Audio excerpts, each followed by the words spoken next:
Shane നിഗത്തിന്റെ ഈ ഇടയ്ക്ക് ഇറങ്ങിയാൽ ഭയങ്കര കോൺട്രവേഴ്സി ഉണ്ടാക്കിയ ഒരു സിനിമയാണ് മദ്രാസ്കാരൻ. സിനിമ കാണാൻ ആള് കേറുന്നില്ല, എന്നെ ഒതുക്കാൻ നോക്കാണ് എന്നൊക്കെ പറഞ്ഞിട്ട്. സോ ആ സിനിമ ഇപ്പൊ OTT റിലീസ് ചെയ്തിട്ടുണ്ട്. ഇമാരി ഒരു ഊച്ചാളി സിനിമ ഞാൻ എന്റെ ജീവിതത്തിൽ കണ്ടിട്ടില്ല. പറയും എന്നാ ഒരു വെറുപ്പിക്കലായിരുന്നു അറിയോ. സോ നിങ്ങൾക്ക് ആരെങ്കിലും ഈ ചോര വരാതെ കൊല്ലണം എന്നൊക്കെ ഉണ്ടെങ്കിൽ ഷെയ്ൻ നിഗത്തിന്റെ ഫാമിലിയെ ഏൽപ്പിച്ചാൽ മതി.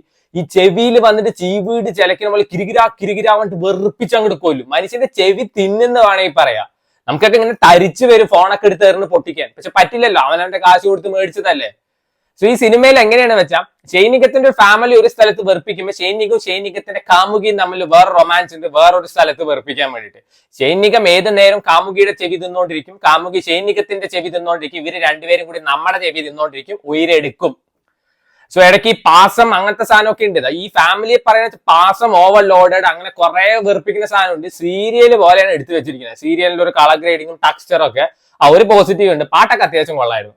ഇതിലെങ്ങനെയാ വെച്ചാൽ ആസ് യൂഷ്വൽ എല്ലാ പടത്തിലും കാണുന്ന പോലെ തന്നെ വണ്ടി ഓടിക്കുമ്പോൾ ഫോൺ ചെയ്യും, കാമുകിയായിട്ട് സൊല്ലിക്കൊണ്ടിരിക്കുകയാണ്. പെട്ടെന്ന് കയ്യിൽ നിന്ന് ഫോൺ താഴെ വീഴും. ഓ ഷിറ്റ് എന്ന് പറഞ്ഞിട്ട് ഫോൺ എടുക്കുമ്പോൾ വണ്ടി ആക്സിഡന്റ് ആവും, പിന്നെ ഉണ്ടാവുന്ന കാര്യങ്ങളൊക്കെയാണ് പറയുന്നത്.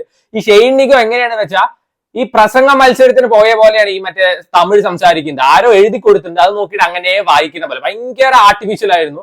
സോ ഇപ്പൊ ഇങ്ങേർക്ക് പറ്റുന്നില്ല വെച്ചാൽ ഒന്നെങ്കിൽ പ്രോപ്പറായി ഡബ് ചെയ്യിപ്പിക്കുക വേറെ ആരെങ്കിലും കൂടെ, അല്ലെങ്കിൽ എന്താ വെച്ചാൽ മദ്രാസ്കാരെന്ന് മാറിയിട്ട് ഒരു മലയാളിയാക്കുക, മലയാളത്തിൽ സംസാരിച്ചാൽ പോരെ.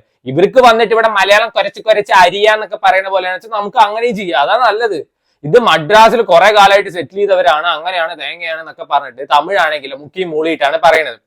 ഈ ഹോസ്പിറ്റലിൽ വെച്ചിട്ടൊക്കെ ഷെയ്ൻ നിഗത്തിന്റെ ഒരു സീൻ ഉണ്ട്, എന്തൊക്കെയാ കാണിച്ചു വെച്ചിരിക്കുന്നത്. സോ ഞാൻ ഒരിക്കലും ഷെയ്ൻ നിഗം മോശം ഒരു ആക്ടറാണല്ലോ, കിട്ടില്ല ആക്ടർ തന്നെയാണ്. പക്ഷെ ഒരാൾക്ക് ഒരു ഇത് പറ്റില്ല, ആളുടെ തമിഴ് ഡെബ്യൂ ആണെന്ന് തോന്നുന്നു. പറ്റുന്നില്ലെങ്കിൽ ചെയ്യാതിരിക്കാന്ന് എനിക്ക് പറയാനുള്ളൂ. ആളുടെ ഒരു ഇമോഷണൽ സീൻ ഉണ്ട് ഈ ജയിലിൽ നിന്നൊക്കെ വന്നിട്ട്, അത് അത്യാവശ്യം കൊള്ളായിരുന്നു. ഭയങ്കര പാസം ഓവർലോഡായിട്ട് വെറുപ്പിക്കുന്ന ഒരു സിനിമയാണ്.